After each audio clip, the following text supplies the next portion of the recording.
Bismillahirrahmanirrahim. Assalamualaikum warahmatullahi wabarakatuh. Alhamdulillahi ala ihsani wa syukru lahu ala taufiqihi wa amtinanih. Asyhadu an la ilaha illallah wahdahu la syarika lahu ta'ziman li sya'nih. Wa asyhadu anna Muhammadan abduhu wa rasuluhu da'ila ridwanih. Allahumma salli alaihi wa ala alihi wa ashabihi wa ikhwanihi. Hadirin dan hadirat yang dirahmati Allah Subhanahu wa taala, pada kesempatan kali ini kita akan membahas tentang karakteristik atau keunggulan-keunggulan atau keistimewaan akidah Ahlus Sunnah wal Jamaah ya. Sebagaimana kita ketahui bahwasanya akidah yang tersebar di kaum muslimin ada akidah yang benar dan ada akidah yang tidak benar ya. Akidah yang benar diantaranya cirinya adalah berdasarkan Al-Quran dan Sunnah.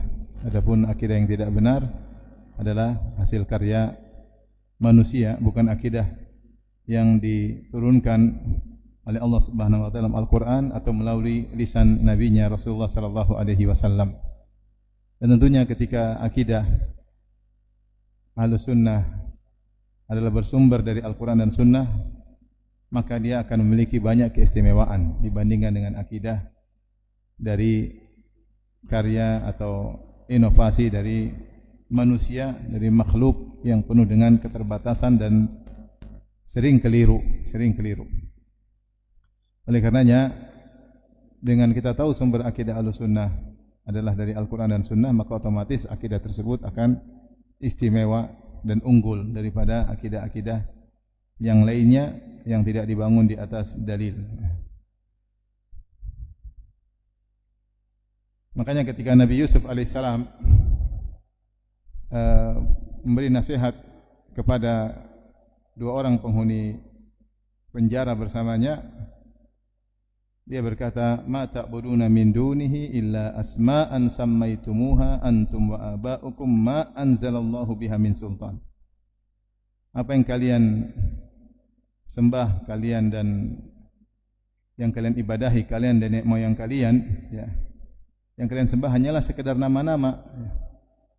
Ma anzalallahu biha min sultan. Allah tidak pernah menurunkan dalilnya. Allah tidak pernah menurunkan dalilnya. Sammaitumuha antum wa aba'ukum, hanya dinama-namakan oleh kalian sebagai suatu keyakinan kalian dan nenek moyang kalian, padahal tidak ada dalilnya. Ma anzalallahu biha min sultan. Allah tidak pernah menurunkan sultan atau dalil atas keyakinan kalian. Oleh karenanya akidah secara umum bisa kita bagi dua, yaitu akidah yang ada sultan dari Allah, itu darah dalil dari Al-Quran maupun Sunnah. Yang kedua, akidah yang cuma dikarang-karang. Sammaitumuha antum wa aba'ukum, kalian hanya nama-namakan kalian dan nenek moyang kalian. Baik, adapun keunggulan akidah Ahlussunnah wal Jamaah, yang pertama bahwasanya semua akidah Ahlussunnah wal Jamaah pasti dibangun di atas dalil. Pasti dibangun di atas dalil, itu Al-Quran dan Sunnah. Dan ini bukan hanya Al-Quran dan Sunnah, bahkan sesuai dengan pemahaman para as-salaf, Ibn Taimiyah rahimahullah pernah berkata, ketika ditanya tentang apa akidah beliau, maka beliau berkata, "Ammal i'tiqad fala yu'khadhu anni wala amman huwa akbaru minni, bal yu'khadhu anillah wa rasulihi wa ma ajma' alaihi salaful ummah."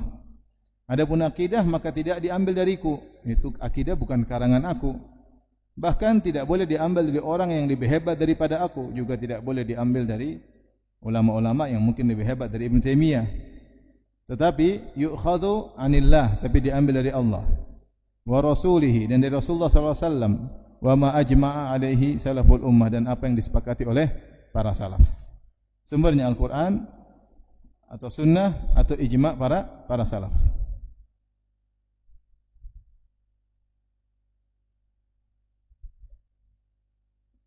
Dan beliau juga ucapkan dalam kesempatan yang lain, beliau berkata, "Laisal i'tiqadu li wala liman huwa akbaru minni." I'tiqad atau akidah bukan milikku dan juga bukan milik orang yang lebih hebat dariku. bal i'tiqadu yu'khadhu anillahi subhanahu wa ta'ala wa rasulih sallallahu alaihi wasallam wa ma ajma' alaihi salaful ummah. Tetapi akidah itu diambil dari Allah Subhanahu wa taala, dari Rasulullah sallallahu alaihi wasallam dan ijma' para salaf. Yu'khadhu min kitabillahi ta'ala, diambil dari Al-Qur'an, wa min ahaditsil Bukhari wa Muslim wa ghairihima, dan juga diambil dari hadis-hadis Sahih Al-Bukhari dan Sahih Muslim dan yang selain keduanya.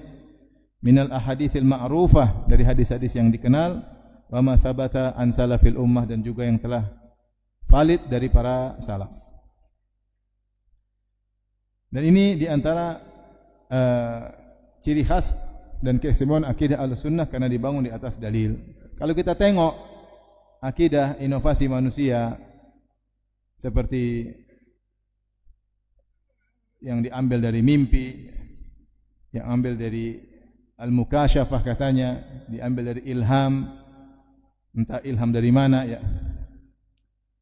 Apakah ilham dari tetangga saya?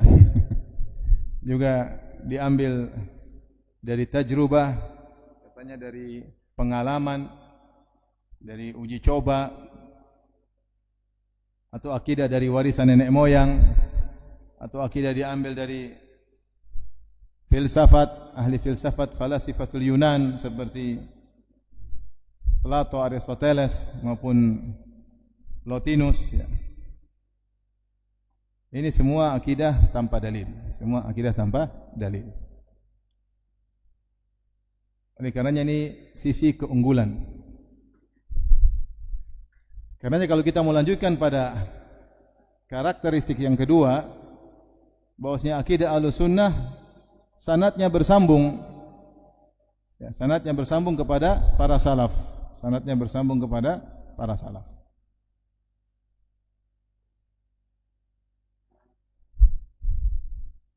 Makanya banyak buku-buku akidah yang ditulis dengan sanad, disebut kutubul aqidah al-musnadah, sampai kepada para salaf. Makanya ketika salah seorang salaf, ya, kalau tidak salah Syarik bin Abdullah mendebat seorang Jahmiyah yang menolak bahwasanya Allah turun ke langit dunia, maka dia bertanya, dari mana akidah engkau? Adapun akidah kami bahwasanya Allah turun ke langit dunia adalah dari fulan, dari fulan, dari fulan, dari tabi'in, dari sahabat dari Nabi sallallahu alaihi wasallam. Bahkan hadis-hadis yang meriwayatkan tentang Allah turun ke langit dunia ada yang mengatakan sampai derajat mutawatir maknawi. Banyak.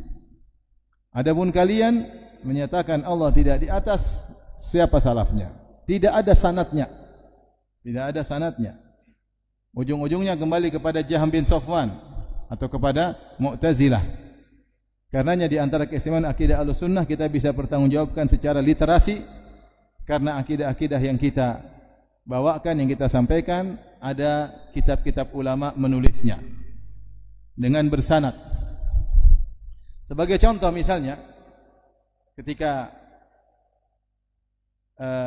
pembahasan tentang Allah di atas, maka kalau kita kumpulkan dalil Al-Quran sangat banyak, dalil hadis juga sangat banyak, sangat banyak. Bahkan Ibnu Qayyim mengatakan bal alfani, ada 2000 dalil yang menunjukkan Allah di atas. Kemudian kalau kita lihat salafnya juga sangat banyak. Az-Zahabi menulis kitab Al-Ulul lil Alil Ghaffar, dia kumpulkan puluhan, mungkin bahkan lebih dari 100 ulama yang menyatakan Allah di atas. Kemudian diikuti oleh Ibnu Qayyim atau sezaman dengan beliau dalam kitab Ijtima' Juyush Al-Islamiyah, juga menyebutkan banyak sekali salaf yang menyatakan Allah di atas. Sehingga kalau kita bertemu dengan Allah Subhanahu wa taala pada hari kiamat kelak, maka akidah kita unggul karena kita bisa bertanggungjawabkan.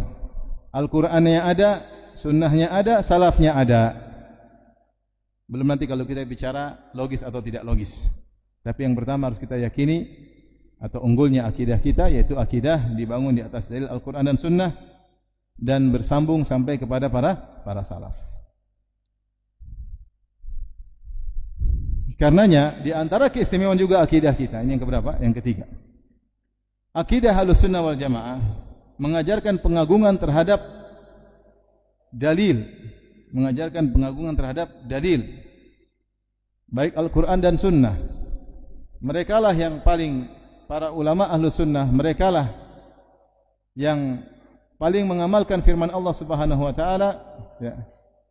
Wa ma ikhtalaftum fihi min syai'in fa hukmuhu ila Allah.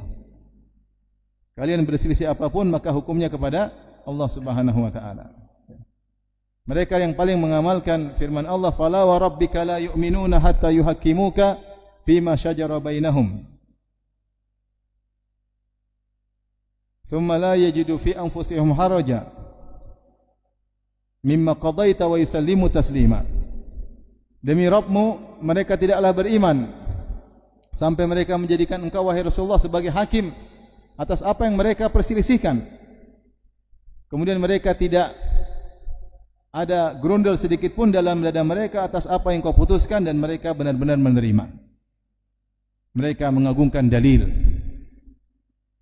Dan mereka punya kaedah mendahulukan, ya, dalil di atas perkataan siapapun. Di atas perkataan siapapun. Dan inilah wasiat dari para sahabat sampai para ulama, ya. Seperti perkataan Ibnu Abbas radhiyallahu ta'ala anhuma, yushiku an tanzila alaikum hijaratun minas sama. Aku khawatir hujan batu menimpa kalian. Aqulu qala Rasulullah sallallahu alaihi wasallam. Aku berkata Rasulullah sallallahu alaihi wasallam bersabda, wa taqulun qala Abu Bakar wa Umar. Kalian berkata Abu Bakar bilang begini, Umar bilang begini. Sampai Ibnu Abbas marah ketika sabda Nabi sallallahu alaihi wasallam mau dipertentangkan dengan perkataan para sahabat. Mereka juga yang paling mengamalkan firman Allah Subhanahu wa taala, ya ayyuhalladzina amanu la tuqaddimu baina yadayillahi wa rasulih wattaqullaha innallaha samii'un alim. Wahai orang yang beriman, janganlah kalian mendahului perkataan Allah dan Rasulnya. Maka tidaklah mereka berkata, tidaklah mereka berbuat, tidaklah mereka berakidah kecuali mereka cek dulu dari Al-Quran dan Sunnah. Mereka tidak mau mendahului. Siapa yang paling mengamalkan ayat ini? Adalah orang-orang yang berakidah ahlu sunnah wal jamaah. Berbeda dengan kelompok yang lain. Kalau bicara tentang akidah, kita sampaikan dalil, kata dia, tunggu dulu, saya timbang dulu dengan akal saya. Kita sampaikan dalil, tunggu dulu, apa kata kiai saya. Kita sampaikan dalil dari Al-Quran dan hadis, tunggu dulu apa yang telah dikatakan oleh para filsuf dan seterusnya. Berbeda dengan Ahlussunnah, mereka mendahulukan dalil daripada perkataan siapapun. Makanya itulah wasiat para a'immati al-madhab al-arba'ah, wasiatnya Abu Hanifah, Imam Malik, Imam Syafi'i dan Imam Ahmad. Apa kata Imam Malik? Kullun yu'khadhu min qawli wa yurad illa sahib hadzal qabr. Semua orang boleh diterima perkataannya atau ditolak kecuali penghuni kubur ini. Maksudnya penghuni, kecuali Rasulullah sallallahu alaihi wasallam. Perkataannya tidak boleh ditolak. Siapapun, mau sahabat, mau Abu Bakar, mau Umar radhiyallahu anhuma, apalagi orang-orang di bawahnya, masih bisa diterima, masih bisa ditolak, kecuali sabda Nabi yang tidak boleh ditolak. Ya.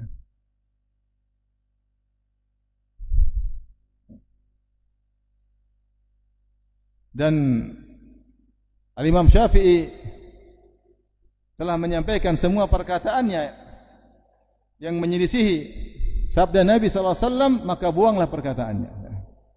Dan itu wasiat para a'immah. Oleh karenanya di antara keunggulan akidah Ahlussunnah wal Jamaah yaitu mengagungkan dalil. Mengagungkan dalil Al-Quran dan Sunnah.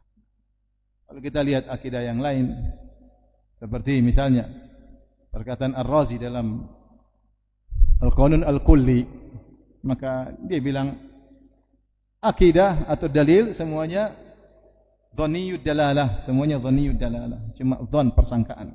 Sementara akal qat'iyud dalalah, adapun akal pasti, ilmu pasti. Maka ketika ilmu pasti dihadapkan dengan ilmu persangkaan, maka harus didahulukan ilmu pasti. Maka dia membuat suatu namanya Al-Qanun, disebut undang-undang universal. bahwa setiap dalil yang menyelisih akal maka harus ditolak, entah ditakwil atau ditolak dengan berbagai macam alasan yang disebutkan oleh mereka. Nanti mungkin saya datang nukilannya saya sebutkan insyaallah taala. Ya. Baik. Oleh karenanya kalau kita lihat buku-buku akidah yang ditulis oleh para ulama dahulu, mereka sering menamakan buku akidah mereka dengan As-Sunnah.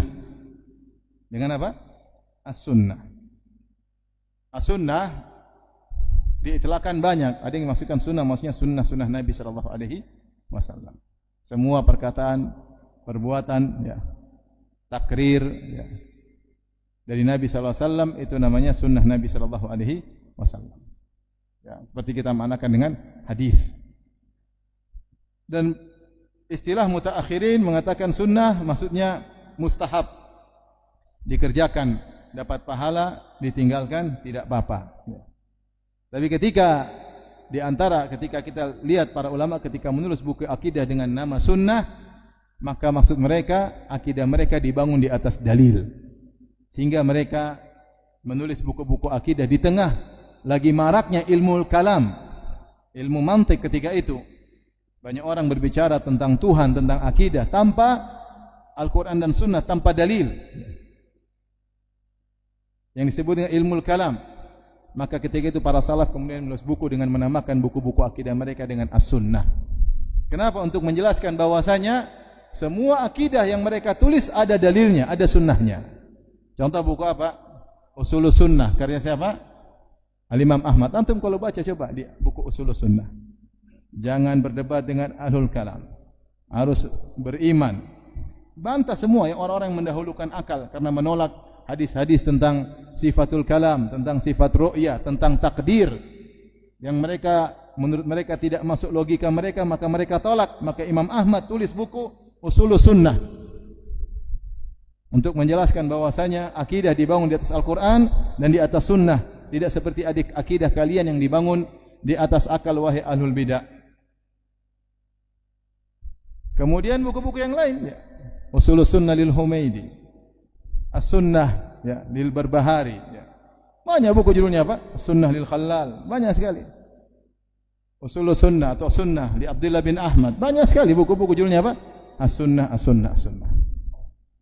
Makanya ketika muncul istilah zaman sekarang dibilang Ustadz Sunnah, sebenarnya itu mirip-mirip dengan buku-buku akidah yang ditulis ketika itu.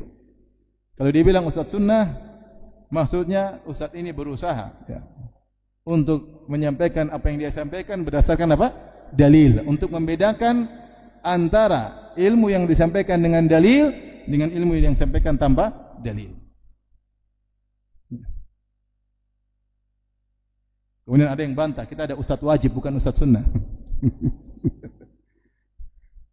Sama seperti buku kitab Sunnah, kitab akidah dulu disebut dengan apa? As-Sunnah. Banyak sekali. Sunnah Ibnu Abi Asim, banyak kalau antum tulis buku Usulus Sunnah, Sunnah, Usulus Sunnah, Syarh Sunnah, Syarh Sunnah Al-Bahari, ya. Dan lain-lainnya. Oleh karenanya untuk menunjukkan bahwasanya mereka mengagungkan dalil, mereka mengagungkan dalil. Makanya saya katakan ketika kita berbicara tentang akidah kita, semua bersanad. Sebagian orang bangga kalau cara pakai sorban ada sanadnya, padahal sanadnya dhaif. Sebagian orang bangga katanya kalau pakai siwak harus jarinya begini, kini dulu, kanan diri. Ternyata hadisnya apa? Dhaif. Itu masalah amaliyah. Yang lebih penting dari masalah amaliyah adalah masalah akidah. Sebagaimana kita tidak boleh sembarang beramal, kita pun tidak boleh sembarang berakidah. Dan alhamdulillah, akidah yang disampaikan oleh para ulama ahlu sunnah bersanad kembali kepada ulama ahlu sunnah wal jamaah. Taib, kenapa akidah diambil dari para salaf? Karena tentunya para salaf adalah orang yang paling mulia. Mereka murid langsung Nabi SAW, itu para sahabat atau orang yang zamannya sangat dekat dengan Nabi SAW, dan zaman mereka disebut dengan Al-Qurun Al-Mufaddalah yang Nabi SAW telah merekomendasi zaman tersebut, zaman di mana ilmu Ahlussunnah mendominasi, yang Nabi SAW telah mengatakan khairun nasi qarni thumma alladhina yalunahum thumma alladhina yalunahum, sebaik-baik generasi adalah generasiku, kemudian setelahnya, kemudian yang setelahnya. Di antaranya seperti ketika para ulama membahas tentang sifat as-saut, bahwasanya Allah berbicara dengan suara. Kalau kita cari dalil terlalu banyak.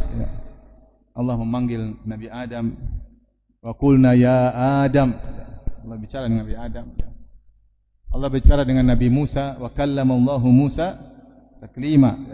Dan Allah benar-benar berbicara dengan Nabi Musa.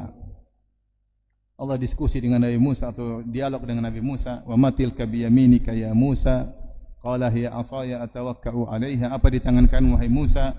Kata Musa, ini tongkatku, atawakka'u 'alaiha, aku gunakan untuk bertelekan dengan tongkatku, ahushu biha 'ala ghanami wa liya fiha ma'aribu ukhra, dan aku juga untuk mengurus kambing-kambingku dan ada keperluan-keperluan yang lain dengan tongkatku. Allah berkata, alqiha ya Musa, lemparkanlah tongkatmu ya Musa. Terjadi pembicaraan dengan antara Allah dengan Nabi Musa. Allah berkata, wa ma'ajalaka an qaumika ya Musa, qala hum ulai ala athari wa ajiltu ilaika rabbi litarda. Apa yang buat kau datang cepat wahai Musa? Meninggalkan kaummu. Kata Nabi Musa, kaumku sedang menyusulku, aku datang terburu-buru agar engkau ridha ya Allah Subhanahu wa taala. Ini terjadi dialog. Nabi Musa berkata, arini anzur ilaik ya Allah, biarkanlah aku melihat engkau. Allah menjawab, qala lan tarani.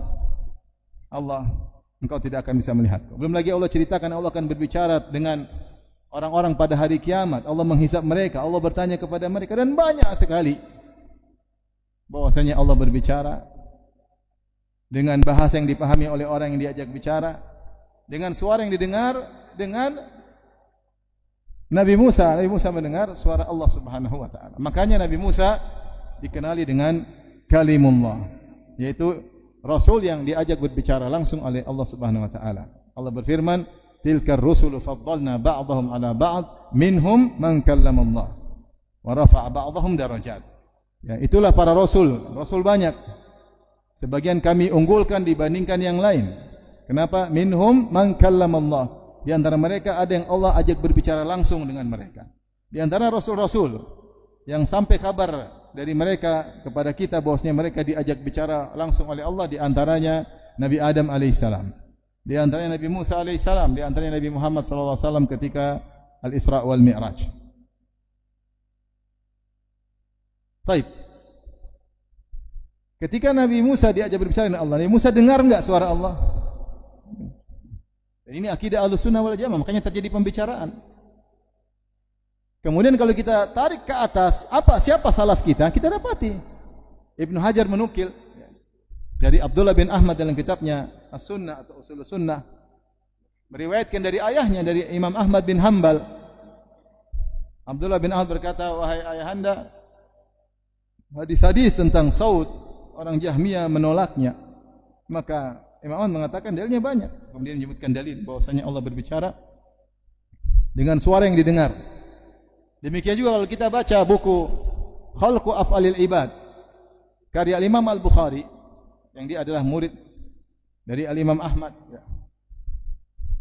Maka dia juga menyebutkan dalam Khalqu Af'alil Ibad tentang suara Allah Subhanahu wa taala. Kemudian dia menjelaskan bahwasanya suara Allah tidak sama dengan suara makhluk. Kemudian dia berdalil dengan dua hadis, ya. Di antaranya pada hari kiamat kelak maka Allah akan berbicara bisautin yasma'uhu man ba'ud kama yasma'uhu man qarub, dengan suara yang orang jauh maupun dekat dengar sama. Ini di antara karakteristik atau kesamaan suara Allah, jauh dekat dengarnya sama. Di antaranya berdalil dengan hadis tentang firman Allah ketika idza takallama Allahu bil wahyi darabatil malaikatu bi ajnihatiha khud'anan liqaulihi ka'annahu silsilatun ala safwanin yanfudhuhum dhalik. Imam Bukhari berdalil dengan hadis ini juga, ketika Allah berbicara dengan wahyu maka malaikat ketakutan, mereka mendengar suara yang masuk dalam tubuh mereka tembus kepada mereka seakan-akan mereka mendengar seperti ada rantai yang ditarik di atas batu licin, itu sangat keras sehingga mereka pun pingsan. Sampai Allah berfirman, hatta idza fuzzi'a an qulubihim, sampai ketika rasa takut dicabut dari dada mereka. Imam Bukhari mengatakan, suara Allah tidak sama dengan suara makhluk. Malaikat berbicara di antara mereka tidak pingsan, padahal mereka saling mendengar suara mereka. Tapi ketika mereka mendengar suara Allah, mereka pingsan. Berarti Allah bersuara, tapi suara tidak sama dengan suara manusia. Sebagaimana yang lain, kaidah mengatakan al-kalamu fi ba'dhi sifat kal kalam fi ba'dhil akhar. Pembahasan tentang suatu sifat sama dengan sifat-sifat yang lain. Sebagaimana Allah melihat tidak seperti kita melihat. Sebagaimana Allah mendengar tidak seperti kita mendengar. Kita punya ilmu enggak? Kita ada ilmu enggak? Ada. Allah punya ilmu enggak? Sama atau beda? Beda. Kita punya kekuatan enggak? Punya. Allah punya kekuatan, sama atau beda? Beda. Kita punya zat, kita berzat enggak? Allah punya zat enggak? Sama atau beda? Beda. Demikian juga Allah berbicara, kita berbicara. Allah punya firman Allah, di antaranya Al-Quran Allah turunkan. Mukjizat, tidak ada yang bisa mendatangkan semisalnya untuk membuktikan bahwasanya firman Allah tidak sama dengan perkataan manusia. Kita aja bisa bedakan kalau anak TK nulis, disuruh buat pernyataan atau tulisan atau cerita, pasti dia mengatakan ini Ibu Budi. Tapi coba suruh anak mahasiswa suruh bikin tulisan, pasti indah atau tidak? Indah. Kita bisa bedakan anak SD dengan mahasiswa ketika menulis. Kita bisa bedakan antara orang baru bahasa Arab dengan ahli pujangga, tentu beda. Orang sekolah SD dengan profesor tentu beda. Demikian juga ketika kita bandingkan perkataan manusia dengan firman Allah tentu jauh berbeda. Mukjizat perkataan Allah Subhanahu wa taala. Makanya Allah tantang manusia untuk bisa mendatangkan seperti firman-Nya, karena Al-Qur'an ini firman Allah. Demikian juga Allah ketika bersuara, suaranya tidak sama dengan suara manusia. Kenapa saya ingin sampaikan ini? Karena lagi ramai lagi Ahlul bidah mengatakan Allah bicara tanpa suara. Kalau tanpa suara, berarti Jibril tidak pernah mendengar suara Allah. Musa alaihissalam tidak pernah mendengar suara Allah. Isa alaihissalam tidak pernah mendengar suara Allah. Dan Allah tidak pernah berbicara dengan Al-Fatihah. Allah tidak pernah bicara dengan Al-Baqarah. Semua yang dituliskan dalam Al-Quran bukan firman Allah, karena Allah tidak punya bahasa, kata mereka demikian. Seperti perkataan orang-orang liberal, Allah tidak punya bahasa. Allah berbicara tanpa huruf dan tanpa suara. Terus kalau gitu Al-Quran ini hanyalah ungkapan dari bahasa jiwa Allah. Jadi Allah kalau berbicara dengan bahasa jiwa. Ini rumit ya maksud saya, tapi kalau kita mudah. Kan tanya orang satu Indonesia, tanya Al-Quran ini firman siapa? Kata dia firman siapa? Allah. Enggak ada yang bilang oh bukan. Al-Quran ini hanya ungkapan. Allah itu bahasanya di jiwanya. Terus ini adalah ungkapan dari bahasa jiwa Allah. Yang ngungkapin Rasulullah atau Jibril. Bingung enggak? Ini jadi bahasan banyak. Saya ingin menyampaikan satu poin. Ketika kita mengatakan Allah berbicara dengan suara, kita punya dalil dari Al-Quran. Sunnah salafnya ada. Imam Ahmad, Imam Bukhari, selesai. Apa yang antum meragukan untuk menyampaikan hal tersebut? Selesai. Kalau saya meninggal, saya ditanya oleh Allah, saya punya dalil, ya Allah, engkau berkata, engkau berbicara dengan Musa. Masa saya bilang enggak? Rasulullah mengabarkan malaikat ketika mendengar suaramu, malaikat pingsan. Masa saya tolak sabda nabimu? Terus ulamamu, Imam Ahmad mengatakan demikian, Imam Bukhari. Kemudian saya tolak, terus saya mau ikut siapa kalau begitu? Saya tidak berani berspekulasi dalam masalah akidah. Mau ikut siapa kalau begitu? Sehingga di antara keistimewaan akidah Ahlussunnah adalah Al-Quran dan Sunnah para salaf, sanadnya bersambung, ya, dan seterusnya. Baik.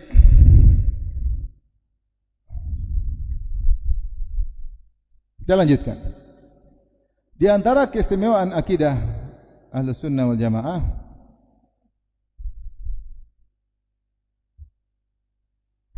bahwasanya akidah Ahlussunnah sangat mudah, ya. Allah mengatakan tilkal ayatul kitabil mubin. Demikianlah ayat-ayat Allah yang dari kitab yang al-mubin. Al-mubin ini bisa dijelaskan atau ditafsirkan dengan dua tafsiran. Bisa artinya al-mubin maknanya dari abana, maksudnya wadih, jelas. atau bisa maknanya mubin maksudnya mutaaddi dengan maknanya mubayyin. Di antara sifat Al-Qur'an adalah al-mubin maksudnya wadih, jelas. Sehingga mudah dipahami. Makanya akidah Ahlussunnah wal Jamaah kalau kita lihat buku-buku yang ditulis oleh para ulama mudah, antum ambil akidah al-wasithiyah antum baca, mudah selesai dipahami. Antum baca kitab tauhid misalnya, karya Syekh Muhammad Abdul Wahhab, mudah dipahami. Ini dalilnya, tidak boleh begini. Ini dalilnya 1 2. Allah bersifat begini, dalilnya ini. Selesai, mudah. Kaidah jelas, laisa kamitslihi syai', laisa kamitslihi syai' wa huwa samiul basir. Tidak ada satu pun yang serupa dengan Allah, Dia Maha mendengar lagi Maha melihat. Zat Allah berbeda dengan zat makhluk. Kalau begitu, mendengar Allah berbeda dengan mendengar apa? Manusia. Melihat Allah berbeda dengan melihat apa? Manusia. Enggak mungkin kita tahu bagaimana kaifiyah zat Allah. Karenanya kita tidak mungkin tahu bagaimana kaifiyah sifat Allah, tapi kita yakin Allah punya sifat yang maha, tidak sama seperti sifat manusia. Dan mudah untuk dipahami. Tapi kalau antum buka misalnya buku Ahlul Kalam, buku akidah. Antum buka pertama, antum baca muqaddimah mantiqiyah, kemudian jelimet rumit, waduh. Sampai banyak di antara mereka tidak paham akidah mereka, banyak. Saya pernah membantah mereka ketika saya menulis tentang bahwasanya mereka mengatakan Al-Quran itu adalah makhluk karena Al-Quran yang kita baca ini bukan firman Allah. Kata mereka, oh enggak begitu, enggak. Padahal begitu. Kenapa? Karena mereka tidak tahu ternyata akidah yang mereka berafiliasi kepadanya ternyata memang begitu. Ini menunjukkan banyak di antara mereka tidak paham tentang akidah mereka sendiri. Karena rumit dan ruwet. Ya, rumit dan ruwet. Adapun akidah Ahlussunnah mudah, sederhana. Baik terkait dengan sifat-sifat Allah, akidah mudah. Sifat Allah secara makna sama seperti sifat kita, seperti sifat mendengar, melihat. Wujud, ya. Maha kuat, tetapi hakikatnya berbeda. Makanya ketika ada orang bertanya kepada Imam Malik, Ar-Rahmanu 'alal 'arsy istawa. Ya Imam Malik, ya Abu Abdullah, Allah berfirman, Allah beristiwa di atas arsy. Kemudian dia bertanya, kaifa istawa? Bagaimana cara Allah beristiwa? Maka Imam Malik pun menundukkan kepalanya sampai berkeringat. Kaget mendengar ada yang bertanya tentang bagaimana sifat Allah. Maka dia jawab, dia mengatakan, al-istiwa'u maklum. Istiwa telah diketahui maknanya, itu di atas. Wal imanu bihi wal kaifu majhul, dan bagaimana istiwanya Allah tidak ada yang tahu. Ya. Yang tahu hanya Allah Subhanahu wa taala. Wal imanu bihi wajib, dan beriman bahwasanya Allah beristiwa di atas arsy adalah hukumnya wajib karena ada dalilnya. Kemudian wal su'alu anhu bid'ah, dan bertanya tentang bagaimananya adalah bid'ah. Ini akidah Ahlussunnah dalam seluruh sifat-sifat Allah mudah. Ada dalilnya, ada salafnya, di antaranya Imam Malik dan yang lainnya. Taib.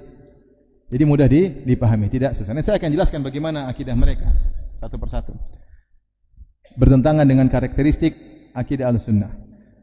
Keistimewaan berikutnya, akidah Ahlussunnah sesuai dengan fitrah masyarakat secara umum. Kaum muslimin secara umum. Apakah salah kalau saya bilang Allah sayang kepada kita? Salah atau tidak? Tidak salah. Allah sebut dalam Al-Quran Ar-Rahmanur Rahim, yang maha apa? Rahmat, yang maha penyayang. Ya. Kalau saya bilang Allah cinta kepada hambanya, ada masalah? Allahu yuhibbul muhsinin, Allah mencintai orang-orang berbuat ihsan. Wallahu yuhibbus sabirin, Allah mencintai orang-orang yang sabar. Kalau kita bilang sama orang, sabarlah, Allah sayang sama orang penyabar. Orang itu terima atau tidak? Terima, enggak ada masalah. Iya tidak? Kita bilang Allah, kau jangan gitu, Allah marah sama kamu. Terima enggak orang? Terima, dia tahu bahwa Allah bisa marah. Ada masalah? Enggak ada masalah. Tapi kalau kita pergi ke kelompok lain, enggak masalah, enggak boleh bilang Allah marah, enggak boleh. Enggak boleh bilang Allah mencintai, enggak boleh bilang Allah merahmati, enggak, harus ditakwil semuanya. Kalau kita berdoa, ya Allah, ada masalah? Kalau kita begini, kita sedang hati kita menuju Allah atau menuju langit? Menuju Allah, bukan kita sedang cuma langitnya doang. Ngapain cuma langitnya doang? Kita hati sedang kemana? Menuju Allah. Ini contoh bahwasanya akidah Ahlussunnah sesuai dengan fitrah. Banyak orang mengatakan ketika terjadi sesuatu dia mengatakan, oh yang di atas sudah menggariskan. Ibu saya yang enggak pernah ngaji bilang, ya kalau yang di atas sudah mentakdirkan ya selesai. Apa susahnya? Fitrah manusia, fitrah manusia. Fitrah manusia. Mudah menerima dan mereka tidak tolak. Akidah Allah di atas semua orang. Ketika orang cerita tentang Isra Mi'raj, ada kiai mungkin bikin acara Isra Mi'raj, kemudian cerita Rasulullah naik ke atas ketemu Allah. Masyarakat ada yang menolak? Enggak ada, ya biasa aja. Ke atas ketemu Allah, bicara Allah selesai bawa perintah salat 5 waktu. Ada yang protes? Enggak ada. Sekarang ada yang bilang, "Oh, di atas enggak ada Allah." Nabi tidak ketemu Allah. Siapa yang bilang Nabi ketemu Allah? Subhanallah, bikin bingung orang. Kalau ada orang ini firman Allah, jangan kau remehkan. Ada yang protes? Enggak ada. Ternyata ada akidah mengatakan Al-Quran bukan firman Allah. Jadi saya bilang akidah kita itu mudah, ya, tidak sulit, tidak dibangun dengan ilmu filsafat, ilmu kalam. Orang baca, orang pintar, orang mungkin orang awam juga bisa paham, tidak sulit-sulit, mudah. Ya. Kemudian sesuai dengan fitrah manusia, sesuai dengan fitrah manusia. Ya. Kalau saya bilang sama antum, api membakar kertas. Kalau kita nyalakan ada api kompor, kita kasih kertas, kertasnya terbakar. Kita bilang api bakar kertas. Ada masalah? Enggak ada kan? Memang benar api yang bakar. Kata mereka enggak, api enggak bisa bakar. Yang bilang api bisa membakar cuma 2, kafir atau mubtadi'. Ngeri juga ini.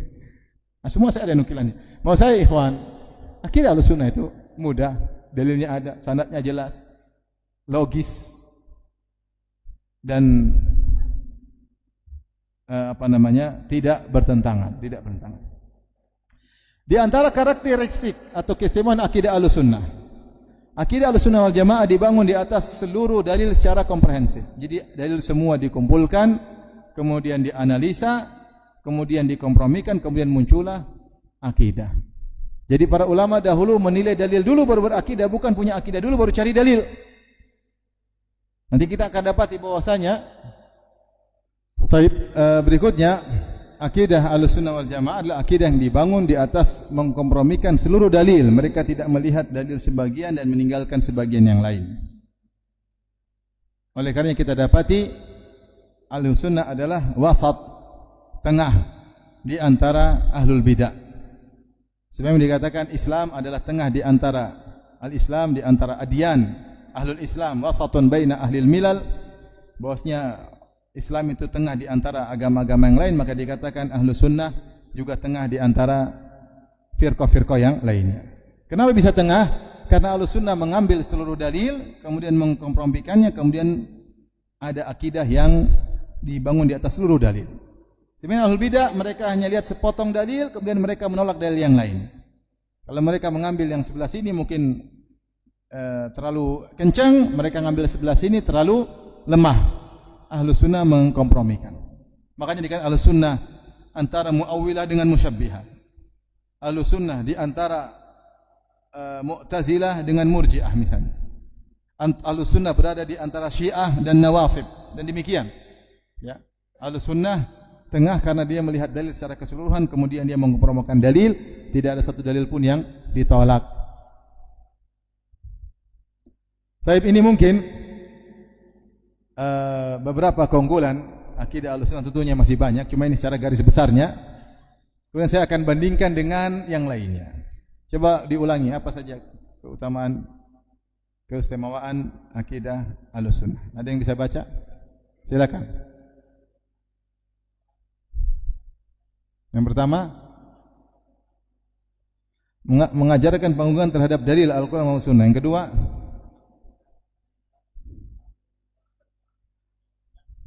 ada berapa antum tulis itu?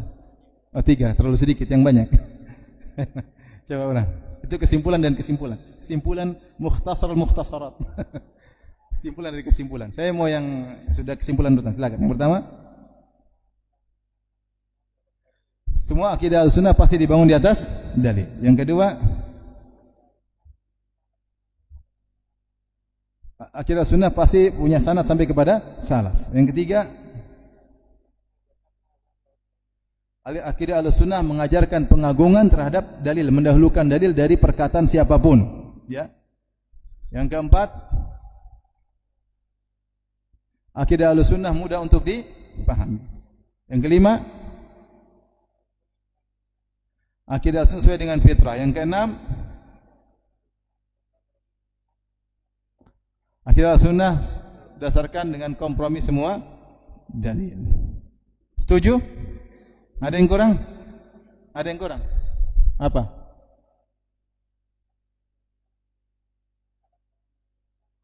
Ayat penjelasan mendukung, tapi sama aja sebenarnya. Baik, ini hadiah ya. Bukan dari saya, dari panitia. Baik. Jadi kita sudah tahu karakteristik akidah Ahlussunnah wal Jamaah. Sederhananya tadi kesimpulannya 3 tadi. Apa saja?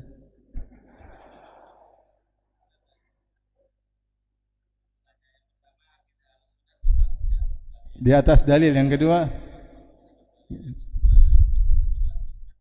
sangat mudah dipahami. Yang ketiga, Masya Allah, antum juga dapat hadiah. Sudah. Oh, Masya Allah. Enggak mau 2. Masya Allah. Baik. Sekarang kita bandingkan dengan yang lain.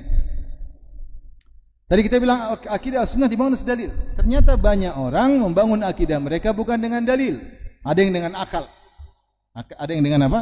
Akal. Yang membangun akidah di atas akal ternyata banyak. Di antaranya al-mutakallimun ahlul kalam, Jahmiyah, Asy'ariyah, Mu'tazilah. Mereka membangun akidah mereka di atas akal. Bahkan sebagian mereka ketika membahas tentang akidah, kata mereka pembahasan ini harus murni akal dari sini sampai sini. Tentang sifat-sifat dzatiyah Allah harus pakai akal, tidak boleh pakai dalil, harus pakai akal. Bahkan mereka mencela orang yang kemudian berbicara tentang akidah dalam pembahasan tertentu pakai akal tidak boleh. Jadi mereka bahas ada masalah akidah yang harus pakai akal tok. Ada masalah akidah yang hanya dalil tok dan ada yang boleh akal dan dalil. Tapi ada pembahasan di antara sifat Allah harus pakai akal. Saya tidak akan bahas ini terlalu panjang lebar, tapi ini dinyatakan oleh mereka. Makanya mereka mencela. Nukilannya ada semua ya, seperti mengatakan sebagian orang bersandar kepada Al-Quran dan Sunnah ketika hendak berbicara tentang sifat-sifat Allah. Ini adalah suatu kesalahan dan tidak boleh. Karena Al-Quran dan Sunnah penunjukannya hanyalah dhanni, persangkaan. Tidak boleh.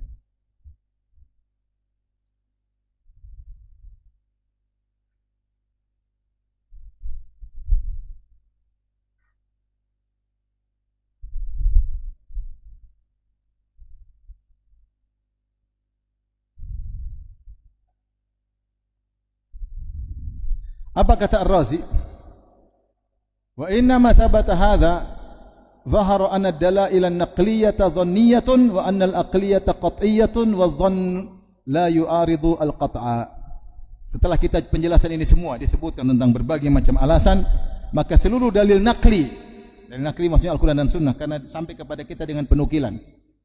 Sami'na itu namanya penukilan. Al-Quran sampai kepada kita dengan periwayatan penukilan. Hadis sampai kita dengan penukilan, namanya dalil naqli, yaitu dalil dengan dinukil. Kesimpulannya, seluruh dalil naqli apakah sampai dengan kita baik secara qat'i, pasti, ataupun secara dhanni, persangkaan, penunjukannya semuanya dhanni. Dalalahnya yaitu penunjukannya, kontennya semuanya persangkaan, tidak pasti.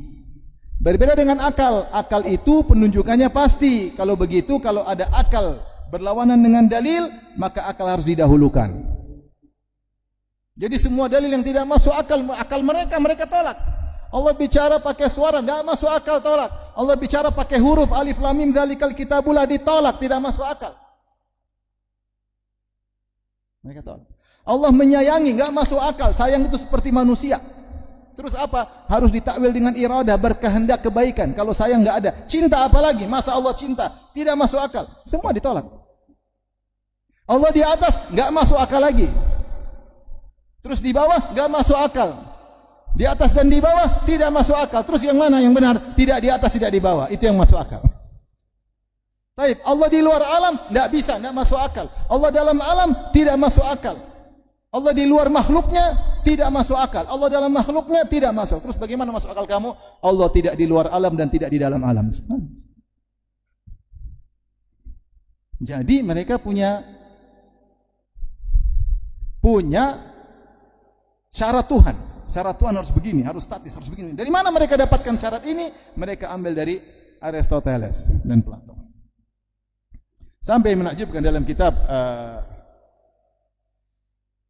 Asasut Taqdis, saya nukil semua dalam syarah Aqidah Wasithiyah. Ketika Razi menyebutkan dalil banyak sekali yang menunjukkan Allah di atas, dia takwil semuanya. Gini maksudnya begini, gini maksudnya begini, gini ditakwil semua. Oh bukan begitu, bukan begitu, bukan begitu. Puluhan dalil dia takwil. Kemudian dia tutup dengan perkataan Aristoteles. Karena sulit, karena bahkan dia bantah dalil fitrah. Bukankah fitrah manusia Allah di atas, dia bantah. Dalil akal dia bantah, dalil fitrah dia bantah. Terus dia nukil perkataan Aristoteles di akhir pembahasan. Dia nukil perkataan Aristoteles.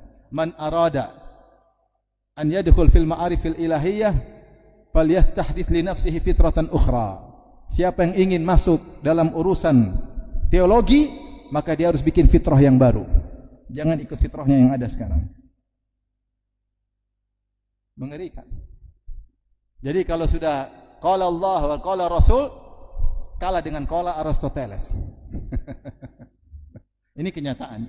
Tapi Razi di akhir-akhir dia mulai berubah dan akhirnya dan subhanallah di akhir kitab yang dia tulis, yaitu kitab Al-Matalibul Aliyah, saya nukil dalam syarah Aqidah Wasithiyah. Bagaimana dia kemudian menetapkan di akhir kitab tersebut bahwasanya siapapun firqah pasti harus menetapkan Allah punya sifat ikhtiyariyah. Dia bahas tentang sifat kalam, kemudian sifat ikhtiyariyah, dan dia membantah pemikiran Asy'ariyah di akhir kitabnya Al-Matalibul Aliyah. Tapi buku-bukunya yang lain semuanya dia mentakwil sifat-sifat Allah Subhanahu wa taala. Berkata juga Razi dalam Nihayatul Uqul, dia berkata, "Fa kharaja mimma dzakarnahu", maka kesimpulan dari dalil argumentasi yang kami sebutkan, anad dalalatan naqliyah la yajuz tamassuku biha fil masail ilmiyah. Maka penunjukan dalil nakli Al-Quran dan Sunnah tidak boleh jadikan pegangan dalam urusan akidah, enggak boleh. Justru kita ini sebaliknya, urusan akidah kita tinggal terima karena akal kita enggak sampai, ya tidak. Kalau masalah fikih kita masih bisa mikir. Kalau sudah akidah, Allah bilang Allah begini, begini di alam kubur, begini hari kiamat, begini, begini, sudah kita tinggal terima, akal kita enggak sampai. Karena kita kalau untuk memikirkan bagaimananya Allah, kita harus tahu bagaimana zat Allah. Saya kasih contoh lah. Ada yang bisa kita pikirkan, ada yang enggak bisa kita pikirkan. Allah dalam Al-Quran menyebutkan tentang sifat istiwa buat Allah 7 kali. Buat makhluk Allah juga sebut banyak istiwanya makhluk. Yang makhluk kita bisa mikir. Contoh, Allah bilang istiwanya manusia di atas kapal. Allah berkata tentang Nabi Nuh, "Fa idza stawaita anta wa man ma'aka 'alal fulki faqulil hamdulillah." Jika kau wahai Nuh bersama pengikutmu sudah beristiwa di atas kapal, maka ucapkan alhamdulillah. Saya tanya sama antum, Nuh beristiwa di atas kapal. Sifat istiwa. Kita bisa bayangkan enggak? Nuh antum bisa tahu enggak? Nuh antum tidak pernah lihat, tapi Nuh jenis manusia seperti kita. Kita bisa kira-kira Nuh seperti kapalnya Nabi Nuh juga mirip dengan kapal kita. Wa hamalnahu ala dzati alwahin wa dusur. Kami angkat Nabi Nuh di atas kapal sederhana yang terdiri di atas dari papan-papan yang dipaku sederhana. Ketika Allah mengatakan ada Nabi Nuh beristiwa di atas permukaan kapal, kita bisa bayangkan ya kira-kira kalau kita lagi duduk di atas kapal kira-kira begitu, iya enggak? Boleh dibayangkan? Boleh, karena Nuh sejenis dengan kita dan kapal Nabi Nuh sejenis dengan kapal kita. Bisa dibayangkan? Bisa. Kita bisa tahu yang di atas bagaimana, yang di bawah bagaimana. Ketika dikatakan atas istiwa di bawah dengan yang di bawah kita bisa paham. Taib, Allah mengatakan juga bagaimana manusia beristiwa di atas tunggangan. Litastawu ala zuhurihi, agar kalian beristiwa di atas tunggangan. Bisa dipahami enggak bagaimana istiwa di atas manusia di atas tunggangan? Kita bisa bayangkan kalau manusia di atas kuda, oh kayak begini. Kalau manusia di atas himar, begini. Karena himar kita tahu, kuda kita tahu, onta kita tahu, manusia juga kita tahu, sehingga kita bisa bayangkan. Kita tahu yang di atas seperti apa, kita tahu yang di bawah, kita bisa bayangkan istiwa seperti begini-begini. Taib. Allah sebutkan juga istiwanya kapal di atas gunung. Allah sebutkan istiwanya kapal Nabi Nuh ketika air semua sudah turun. Ya ardu bala'i ma'aki wa ya sama'u aqli'i. Wahai hujan, berhentilah hujanmu. Wahai bumi, seraplah air. Maka Allah sebut kapal Nabi Nuh, kata Allah, wastawat alal judi. Maka kapalnya Nabi Nuh beristiwa di atas gunung Judi. Bisa enggak dibayangkan kira-kira kapal di atas puncak gunung? Kira-kira bisa paham enggak? Kapalnya mirip-mirip kapal kita, gunungnya kira-kira mirip-mirip puncak Bogor. Kita bisa kira-kira begitulah kira-kira. Kita bisa bayangkan karena kita tahu tentang bagaimana kapal dan bagaimana gunung. Sama ketika Allah mengatakan batang beristiwa di atas akarnya, seperti ketika Allah memuji para sahabat. Ya. Mathaluhum wa mathalun fil injili kazar'in akhraja shata'ahu fa'azarahu fastaghlada fastawa ala suqihi yu'jibu az-zurra'a liyaghidha bihim al-kuffar. Perumpamaan para sahabat yang dibina oleh Nabi SAW dalam Injil. Jadi para sahabat sudah dipuji dalam Injil, dipuji di Taurat, dipuji dalam Injil. Meskipun sekarang mungkin enggak ada nasnya. Tapi dulu di Injil asli yang dibawa oleh Nabi Isa alaihissalam yang diturunkan oleh Allah Subhanahu wa taala, situ ada ayat-ayat memuji siapa? Para sahabat. Allah sebutkan para sahabat itu seperti orang yang menanam tanaman, tunas, kemudian tunasnya tumbuh, kemudian kokoh di atas akarnya. Dia menjadi berdiri istawa di atas suki, di atas apa? Batangnya, tumbuh di atas batangnya. Kita bisa paham kira-kira pohon seperti apa. Baik, ini semua karena bicara tentang makhluk kita bisa paham. Tapi ketika Allah Subhanahu wa taala berbicara tentang istiwa Allah di atas arsy, siapa yang bisa paham bagaimananya? Karena untuk memahami bagaimana istiwanya Allah di atas arsy, kita harus tahu Allah bagaimana, iya enggak? Zatnya seperti apa? Harus kita tahu dulu. Yang kedua, kita harus tahu arsy seperti apa. Arsy seperti apa? Kalau kita sudah tahu Allah seperti apa, arsy seperti apa, baru kita bisa bayangkan Allah beristiwa di atas arsy seperti ini. Kalau dua-duanya kita enggak bisa tahu, gimana kita mau bayangkan? Cuma kita tahu makna secara global, secara umum, istawa maknanya di atas, selesai. Mau menghayalkan enggak bakalan bisa. Otak kita enggak sampai. Kenapa? Karena akal kita itu dibangun di atas file data yang ada. Data kita tentang zat Allah enggak ada, gimana kita membayangkan? Data kita enggak ada. Saya sering sampaikan sederhana. Bagaimana antum bisa bayangkan hati malaikat punya jantung? Allah sebut dalam Al-Qur'an, hatta idza fuzza an qulubihim qalu madza qala rabbukum. Ketika rasa takut dicabut dari qulubihim, jantung malaikat. Saya suruh antum sekarang bayangkan jantung malaikat. Apa yang antum bayangkan? Pasti bayangan antum jantung kodok.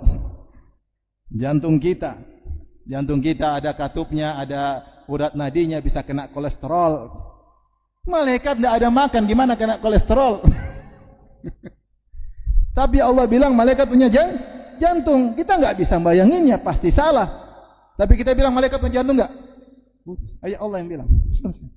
Mau bayangkan enggak bisa, filenya enggak ada. Karena daya pikir akal itu dibangun di atas data, kemudian melakukan analogi. Ketika datanya enggak ada, enggak bisa dibaca. Ibarat kalau antum mau scan, datanya enggak ada, enggak bisa dibaca ini barcode, enggak bisa. Enggak ada datanya, gimana mau? Saya tanya sama antum sekarang, coba antum merenungkan tentang bidadari sangat cantik di surga. Yang kata Nabi SAW, yura mukhu saqaihi min wara'il lahmi minal husni. Begitu saking cantiknya, saking beningnya, terlihat sumsum tulangnya di balik dagingnya karena saking indahnya. Coba bayangkan. Gendruwo pasti bayanginnya. Kenapa enggak bisa? Karena datanya enggak ada, gimana bayangin? Enggak bisa. Saya suruh antum coba sebutkan bentuk asli jin, antum enggak bisa. Jin kayak gimana? Enggak bisa. Antum enggak pernah lihat. Datanya enggak ada. Yang antum bayangkan pasti si manis Simbatan Ancol, itu semua jelmaan. Jin asli antum enggak tahu. Kenapa enggak tahu? Enggak bisa dibayangkan karena akal itu dibangun di atas apa? Data yang ada. Datanya enggak pernah ada. Sehingga kita tidak bisa berpikir, akal kita enggak bakalan sampai. Makanya Akal itu seperti indera yang lain. Mata punya keterbatasan, akal juga punya keterbatasan. Berbicara tentang bagaimana sifat Allah di luar dari ranah akal kita. Nah, kenapa ahlul bidah ini menolak sifat-sifat Allah? Karena mereka berusaha memikirkan sifat Allah dengan data manusia. Itu masalahnya di situ. Sehingga kata Razi dalam tafsirnya, tidak mungkin Allah di atas arsy. Kenapa enggak mungkin, kata dia? Kalau Allah di atas arsy, berarti Allah harus lebih kecil dari arsy. Berarti Allah butuh kepada arsy. Kalau arsy jatuh, Allah juga ikut jatuh. Itu sih manusia kalau lagi naik pesawat. Paham? Sehingga ketika dia ingin menghayal tentang Allah, itu tidak boleh. Dia menggunakan data yang ada manusia. Salah, enggak bakalan bisa. Padahal itu pun dibantah oleh para ulama. Jangan pakai data manusia. Bukankah ada makhluk yang lain bisa kau juga gunakan data meskipun sama-sama salah? Bukankah langit dan bumi mana yang lebih tinggi? Langit. Mana lebih tinggi, langit atau bumi? Mau bumi bulat, bumi bundar, bumi datar, langit tetap lebih tinggi. Mana lebih tinggi, langit atau bumi? Langit. Taib, apakah langit lebih kecil dari bumi? Lebih kecil, lebih besar? Lebih besar. Berarti tidak semua yang di atas lebih kecil dari yang di bawah dong. Ya. Paham? Apakah langit nempel dengan bumi? Tidak. Berarti yang di atas nempel dengan yang di bawah. Apakah yang di atas butuh kepada bumi? Kalau bumi jatuh, langitnya ikut jatuh? Tidak. Itu kalau antara makhluk dengan makhluk saja bisa, bagaimana dengan Allah Subhanahu wa taala? Udah jangan pikir, pokoknya Allah bilang gitu, terima aja. Akal kita ini bahlul. Udah. Mau bilang oh enggak gitu. Makanya Imam Malik ketika ditanya dia marah, kaifastawa, bagaimana Allah beristiwa? Imam Malik marah. Imam Malik mengatakan al-istiwa'u ma'lum. Sudah, istiwa kita ngerti maknanya di atas. Wal kaifu majhul, bagaimana tidak bakalan kau tahu. Karena kalau kau ingin tahu bagaimana istiwa Allah, kau harus tahu Allah bagaimana pertama. Yang kedua, kau harus tahu arsy seperti apa. Langit aja kita enggak tahu. Kita bisa bayangkan langit seperti apa? Enggak bisa bayangin. Langit kira-kira seperti apa? Ujung pangkalnya kita enggak tahu di mana. Bentuknya seperti apa? Bola kayak, dataran kayak apa kah? Trompet kayak, kata sebagian orang. Nggak ada yang tahu. Terus gimana kita bayang? Arsy saja kita nggak tahu, apalagi Allah. Terus iman.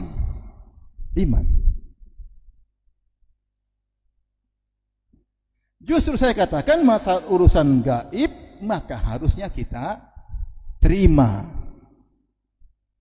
Dan akibatnya apa? Ketika mereka menggunakan akal untuk menolak sifat-sifat Allah, akhirnya ada yang lebih parah dari mereka. Saya contohkan siapa? Ibnu Sina. Ibnu Sina dalam kitabnya Risalah Al-Atuhiyah, dia mengatakan manusia tidak mungkin dibangkitkan secara jasad. Kenapa? Tidak masuk akal. Akal dia tidak terima. Saya kasih syubhatnya. Mau dengar syubhatnya Ibnu Sina? Pokoknya saya tidak mau sebut, antum nanti kita syubhat, saya khawatir. Intinya dia bilang tidak mungkin manusia dibangkitkan dengan jasad, tidak mungkin. Terus yang mungkin dengan ruh. Ketika dibantah, ini kan masalah gaib. Masalah hari kiamat semuanya bisa saja di luar daripada akal kita. Bukannya tidak mungkin, semuanya mungkin. Maka Ibnu Sina bantah, dia mengatakan apa? Kalian mentakwil sifat-sifat Allah, kalian katakan tidak mungkin. Padahal Allah lebih gaib daripada manusia dibangkitkan pada hari kiamat. Mana yang lebih gaib? Manusia mati dibangkitkan lebih gaib atau tentang Allah? Kalau manusia kita masih bisa lihat. Kita masih bisa ngira-ngira bagaimana kebangkitan. Masih bisa ngira-ngira karena manusianya kita tahu. Mana lebih gaib, Allah atau manusia? Allah. Yang lebih gaib saja yang harusnya akal tidak masuk, bukan ranahnya. Kalian berani masuk dan kalian berani takwil, apalagi cuma masalah hari kebangkitan. Jadi Ibnu Sina ini benar-benar komitmen dengan akalnya. Sifat dia tolak, hari kebangkitan dia tolak. Dia top komitmen dalam kesesatannya. Dia tolak. Kenapa tidak masuk akal? Ibnu Sina juga mengikuti Plato dan Aristoteles yang menolak sifat ilmu Allah. Saya mau kasih syubhat sama antum, enggak usah lah. Intinya saya ingin sampaikan kalau pakai akal ilmu ditolak. Kata mereka, Allah tidak mengetahui detail, Allah hanya tahu secara global. Global itu maksudnya hukum-hukum sebab akibat. Allah hanya tahu anak itu berasal dari ayah dan ibu. Tapi anak yang mana, ayah mana Allah enggak tahu. Allah enggak tahu, kita enggak tahu detail. Kenapa? Karena kita berubah-ubah. Intinya saya enggak mau sampaikan syubhat. Nanti antum kena syubhat. Karena untuk batas syubhat ini butuh majelis yang banyak. Makanya saya enggak mau sampaikan syubhat. Saya ingin sampaikan kesimpulan aja. Ibnu Sina sama dengan Aristoteles, sama dengan Plato mengatakan Allah tidak tahu Apa yang terjadi di sekitarnya tentang makhluk dia tidak tahu. Dia cuma tahu ilmu global, disebut dengan ilmu kulli lal juz'i. Ilmu kulli itu maksudnya apa? Bahwasanya akibat datang setelah sebab, misalnya demikian. Bahwasanya anak adalah cabang daripada ayah, seperti itu. Bahwasanya dua lebih besar daripada satu. Ilmu seperti itu aja yang dia tahu. Tapi kalau anaknya siapa, bapaknya siapa, sebabnya apa, akibatnya apa, Allah tidak tahu. Makanya dia dikafirkan oleh Ghazali gara-gara ini. Kenapa? Melazimkan bahwasanya ini bertentangan dengan firman Allah, "Wa ma tasqutu mi waraqatin illa ya'lamuha." Tidak ada satu daun pun yang jatuh kecuali Allah tahu. Dia bilang Allah tidak tahu. Dan menunjukkan sapi lebih pintar daripada Allah, karena sapi kalau mau makan dia tahu mana makanan mau dia pilih, mana rumput kering, mana rumput basah. Allah tidak tahu mana rumput kering dan mana rumput basah. Allah cuma tahu sapi makan rumput. Ilmu global, paham? Enggak paham, ya sudah, alhamdulillah. Baik, saya bacakan lagi perkataan Al-Amidi, juga tokoh Asy'ari dalam kitab Abkarul Abkar. Dia berkata, "Wa mastarwaha ba'dul ashabi fi ihbati sama' wal basar lillah ila dhawahira waridatin fil kutubi wa fil kitabi wa sunnah." Kemudian dia berkata, "Wa hiya ghairu mufidatin lil yaqin." Dan apa sebagian orang nyaman ketika berdalil menetapkan sifat mendengar dan melihat. Di antara masalah akidah yang tidak boleh pakai dalil dengan sifat Allah yang 7. Mereka tidak boleh sifat mendengar, kuat ilmu itu enggak boleh pakai dalil. Yang mulai boleh setelah kalam baru boleh pakai dalil. Ini disebut oleh Al-Juwayni. Saya nukil dalam syarah akidah wasithiyah. Bagaimana mereka membagi masalah akidah, ada tidak harus pakai akal, pakai dalil enggak boleh. Ada yang pakai dalil enggak boleh pakai akal. Ada yang pakai dalil dan akal. Di antara masalah akidah yang tidak boleh pakai dalil adalah masalah sifat-sifat zatiyah Allah Subhanahu. Makanya dia Amidi protes. Dia mengatakan sebagian teman-teman kita nyaman ketika berbicara tentang sifat mendengar dan sifat melihat pakai dalil yang zahir yang datang dalam Al-Quran dan Sunnah. Padahal dalil dalam Al-Quran dan Sunnah tidak memberikan keyakinan, hanya persangkaan. Wala khurujalah anidzan, dan tidak mungkin dari Al-Quran dan Sunnah bisa keluar dari perangkap persangkaan. Tidak mungkin jadi yakin, tidak mungkin. Wa takhmin, dan hanya persangkaan kira-kira. Wa tamassuk bima hadza sya'nuhu fi itsbati sifatin nafsiyah wa ma yutlabu fihi al-yaqin mumtani', dan berdalil dengan dalil-dalil Al-Quran dan Sunnah dalam permasalahan sifat-sifat dzatiyah yang dibutuhkan keyakinan dilarang. Ini semua filsafat, racun filsafat masuk. Ingat ya, saya nukil ya, saya bukan ngomong sembarangan. Saya ngomong dengan bukti dari buku mereka. Taib, kita katakan, kalau mereka mengatakan, saya setuju dengan kalian wahai ahlul kalam. Kalian tidak mau pakai Al-Quran dan Sunnah karena menurut kalian semua Al-Quran dan Sunnah itu semuanya dhanni dalalahnya. Tidak ada yang pasti. Yang ilmu pasti akal kalian. Jadi menurut mereka akal mereka itu seperti satu tambah satu sama dengan 2, pasti, ilmu pasti. Al-Quran dan Sunnah bukan ilmu pasti. Taib, kalau begitu, kalau kalian berdalil dengan akal siapa yang kalian mau pakai? Bukankah akal banyak? Al-uqul mutafawitah. Akalku beda dengan akal dia berbeda dengan akal yang lain. Akal siapa yang kalian mau pakai jadi pegangan? Kalau seandainya al-uqulu wahidah, kalau seluruhnya akal manusia satu model, bolehlah kita jadikan pegangan kalau memang harus. Tapi ternyata akal berbeda-beda. Apa yang menurut kamu masuk akal tidak masuk akal menurut saya. Apa yang menurut saya tidak masuk akal menurut kamu masuk akal. Terus akal mana? Seandainya mereka memilih akal sahabat, alhamdulillah. Ternyata mereka buang akal sahabat, mereka buang akal tabi'in, mereka buang akal Imam Syafi'i, Imam Malik, Abu Hanifah, Imam Ahmad, mereka buang. Mereka pakai akalnya Aristoteles dan Plato. Jadi mereka salah dalam 2 hal. Mendahulukan akal daripada dalil. Yang kedua, penentuan akal siapa. Itu pun mereka ternyata berselisih. Sama-sama menggabungkan akal. Ternyata produk akidah Jahmiyah tidak sama dengan produk akidah Mu'tazilah, tidak sama dengan produk akidah Asy'ariyah, tidak sama dengan produk akidah Maturidiyah. Asy'ariyah pun terbagi menjadi 2. Asy'ariyah mutaqaddimin, produk akidahnya tidak sama dengan Asy'ariyah mutaakhirin. Asy'ariyah terdahulu dengan Asy'ariyah sekarang beda akidahnya. Nah, akalnya sama kok hasilnya beda. Kenapa hasilnya beda? Karena akalnya juga berbeda-beda. Itu masalahnya. Kalau akal dijadikan dalil, pasti akidah itu berubah-ubah. Makanya perkataan Imam Malik, ya laita syi'ri bi ayyi aqlin yunzalul kitab wa sunnah. Dengan akal siapa mau dijadikan parameter standar untuk mengukur kebenaran Al-Quran dan Sunnah. Harusnya sebaliknya, akalmu yang ditimbang dengan Al-Quran dan Sunnah. Akhirnya mereka pun berbeda-beda akidahnya. Maka inilah keunggulan akidah Ahlussunnah, pakai dalil, selesai. Al-Quran bilang gini, Sunnah gini.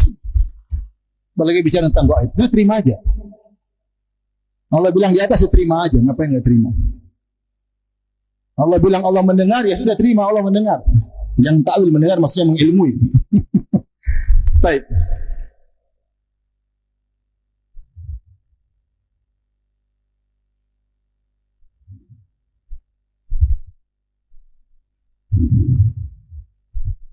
Sampai jam berapa?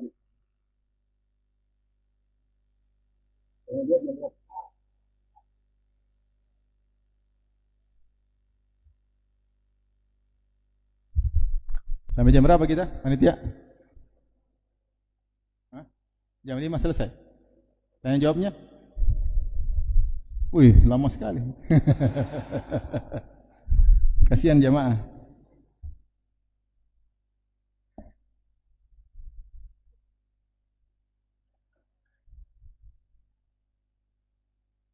Taib. Di antara yang menakjubkan, mereka-mereka ini yang mengagungkan akal. Mereka ini yang sangat mengagungkan akal. Mereka ternyata produk akidah mereka banyak yang tidak masuk akal. Saya ulangi. Mereka ini mengagungkan akal, namun ternyata produk akidah mereka banyak tidak masuk akal. Contohnya. Di antara mereka ada yang berkata, Allah akan dilihat pada hari kiamat. Penghuni surga lihat Allah enggak pada hari kiamat kelak?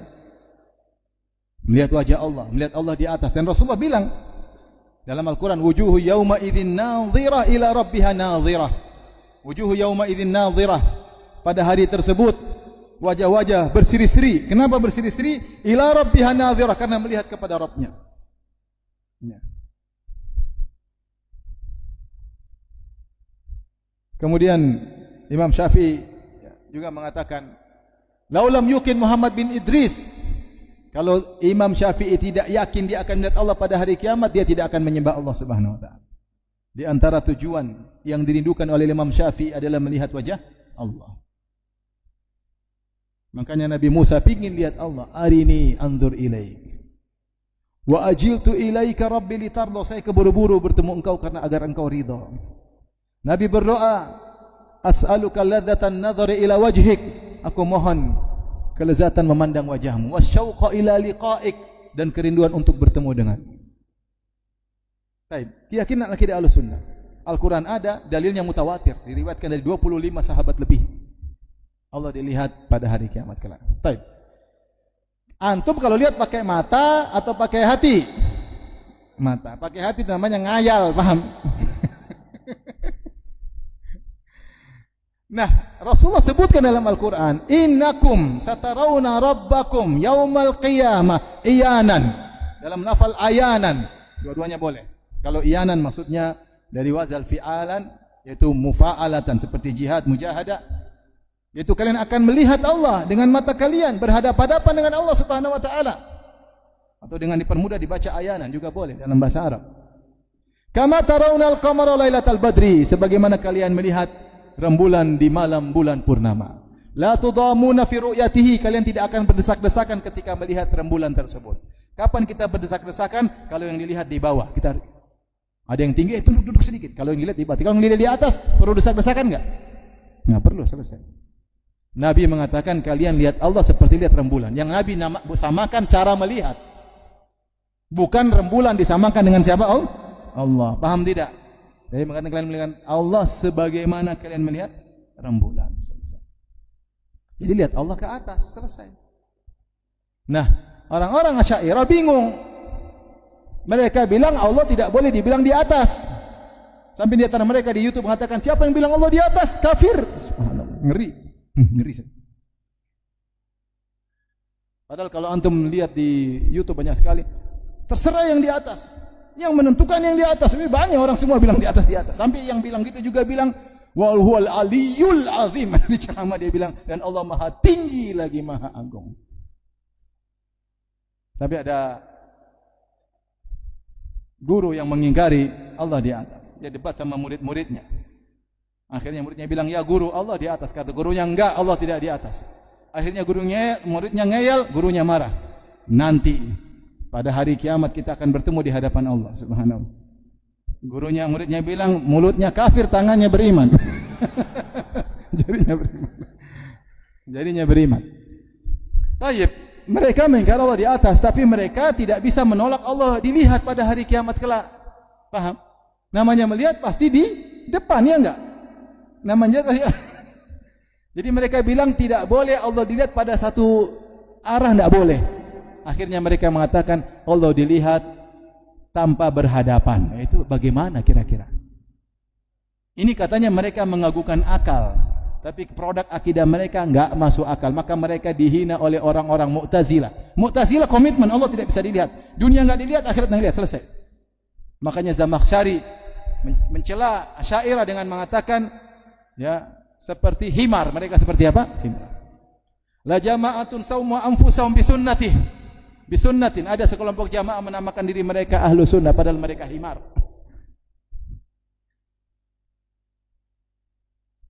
Kata Zamakhsyari, takhawafu syun'al wara wa tasattaru bil balkafa. Intinya, akhirnya produk keyakinan mereka pun tidak logis. Kita namanya melihat, kau cuma dua pilihan. Bilang Allah tidak bisa dilihat, selesai. Seperti Mu'tazilah, selesai.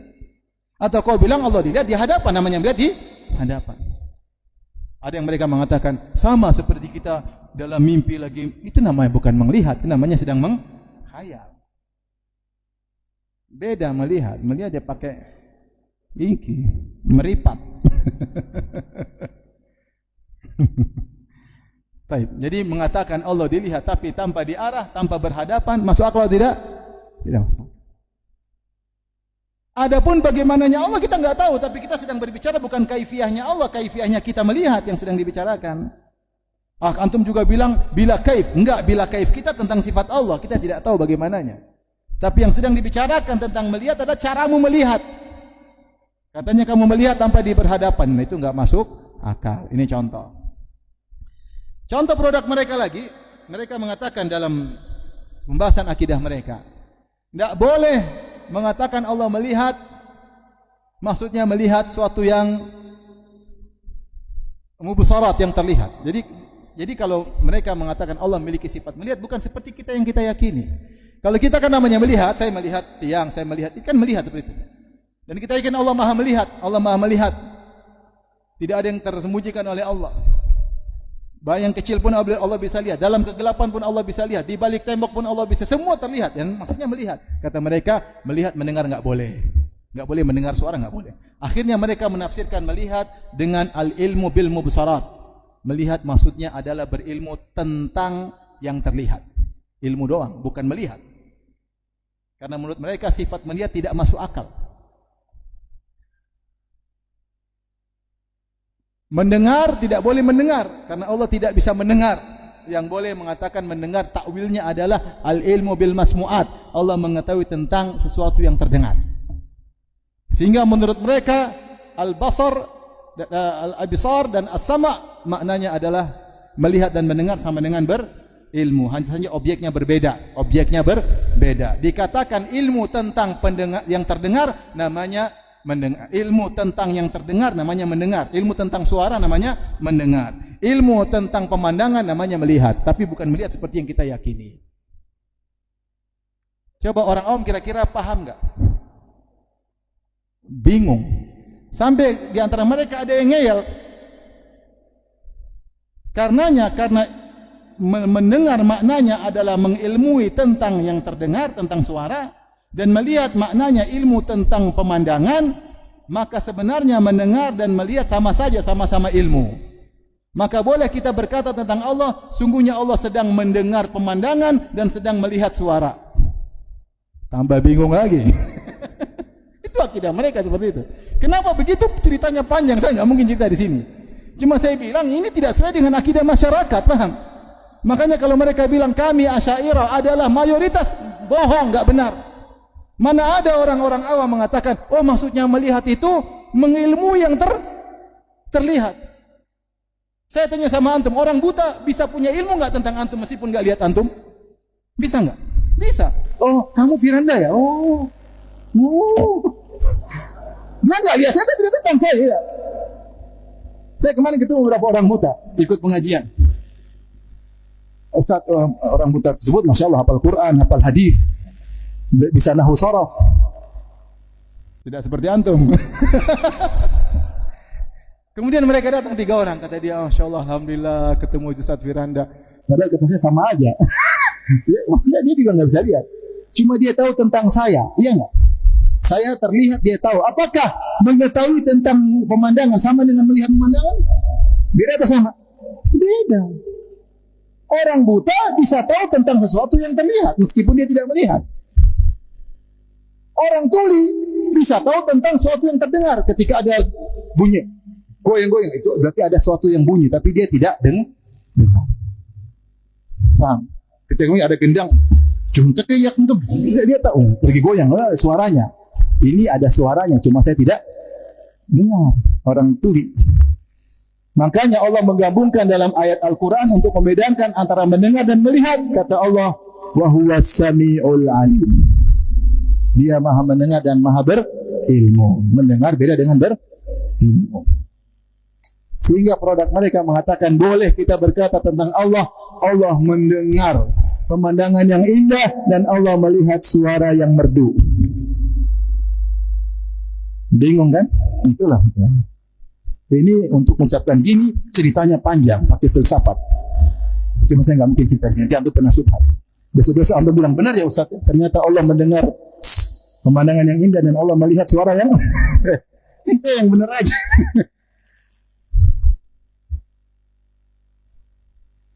Di antara produk akidah mereka, mereka mengatakan Allah tidak boleh berbuat karena kehendak, nggak boleh punya tujuan. Karena saya bilang karena nanti antum kena syubhat. Nggak usah. Pokoknya Allah itu kalau berbuat tidak boleh punya tujuan. Padahal dalam Al-Quran banyak. Wa ma khalaqtul jinna wal insa illa liya'budun. Kita ciri manusia untuk agar mereka beribadah kepada tujuan. Dan Allah hakim. Hakim itu apa? Melakukan sesuatu dengan tujuan yang baik, tujuan yang indah. Allah berfirman, Allahul ladzi khalaqa sab'a samawati wa minal ardi mithlahunna yatanazzalul amru bainahunna lita'lamu anna Allah ala kulli syai'in qadir. Dialah Allah telah menciptakan langit 7 lapis dan bumi juga yang semisalnya. Yatanazzal amru bainahunna, turunlah perintah Allah di antara langit dan bumi. Buat apa? Allah ciptakan langit dan bumi. Langit 7 lapis, bumi pun demikian. Buat apa? Lita'lamu, agar kalian tahu. Annallaha ala kulli syai'in qadir. Bahwasanya Allah Maha kuasa segala sesuatu. Wa annallaha qad ahata bi kulli syai'in ilma. Dan ilmu Allah meliputi segala sesuatu. Kata mereka enggak boleh bilang Allah melakukan sesuatu karena ada tujuan. Siapa yang bilang Allah melakukan sesuatu karena punya tujuan, berarti Allah belum sempurna. Kenapa belum sempurna? Syubhat. Kita tahu Allah Maha Hikmah. Kita sering bilang, oh Allah begini, mungkin tujuannya begini. Kita kan sering kira-kira gitu. Pasti ada hikmah, Allah punya keinginan seperti ini. Enggak boleh bilang Allah pingin, Allah ingin, enggak boleh. Enggak punya tujuan, enggak boleh. Sehingga mereka min nufatil hikmah, mereka tolak sifat hikmah. Logis atau tidak ini? Mana yang lebih baik? 2 orang, satu berbuat dengan tujuan yang baik, satu berbuat tanpa tujuan. Mana yang lebih baik? Yang dengan tujuan. Apa bedanya orang gila berbuat sesuatu tanpa tujuan? Apa bedanya orang linglung, enggak tahu apa yang dia kerjakan? Itu namanya linglung. Mereka ingin memuliakan Allah dengan mengatakan Allah berbuat tanpa tujuan, akhirnya mereka menyamakan Allah seperti orang linglung yang berbuat sesuatu tanpa tahu apa maksud dia melakukan perbuatan tersebut. Taib ikhwan.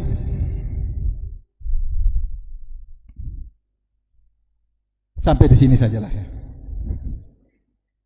Saya ada mau lanjut lagi perjalanan ya. Semoga yang sedikit ini membuat kita semakin mantap bahwasanya akidah kita bukan karangan Ibnu Taimiyah, bukan karangan Muhammad bin Abdul Wahhab, bukan karangan Shalih Al-Fauzan, bukan karangan mereka. Akidah kita bersanad. Ada Al-Quran, ada hadisnya, dan disampaikan oleh para ulama sehingga kita meyakini apa yang kita yakini. Dan akidah Ahlussunnah tadi karakteristiknya, keunggulannya adalah mengagungkan dalil, dan itu yang seharusnya kita mengagungkan Al-Quran dan Sunnah yang merupakan wahyu dari Allah Subhanahu wa taala. Demikian saja apa yang disampaikan. Mohon maaf tidak ada tanya jawab. Semoga bermanfaat. Wabillahi taufiq wal hidayah. Assalamualaikum warahmatullahi wabarakatuh.